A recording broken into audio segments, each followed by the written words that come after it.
Tonight, dozens of people spoke out in support of a proposal that would protect the transgender community in Fort Wayne. But that ordinance was put on hold. News Channel 15's Aisha Husney is here now to explain why. Well, there is just a lack of interest among council members. Councilwoman Karen Goldner was going to introduce it tonight, but at the last second, she yanked it off the table. She said there just weren't enough people on council who cared, and that is a shame.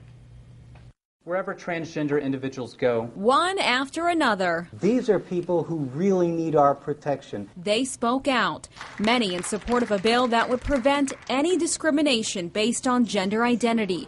Vivian Benji knows firsthand how important that is. She identifies herself as a transgender woman. I've been followed through city streets by skinheads and other people, being threatened with violence. Which is why Vivian calls the bill common sense.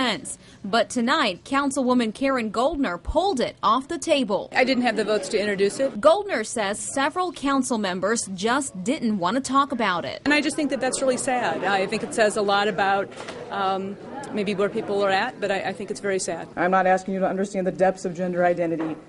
I'm going to ask you to understand the impact gender has on the core needs of an individual, as well as the needed community response. But supporters of the bill did talk and plan to keep talking until council joins the conversation. It's daily living. It's how can I get by without being assaulted in the next week? It's just goofy to think about this issue as something that doesn't matter to anybody.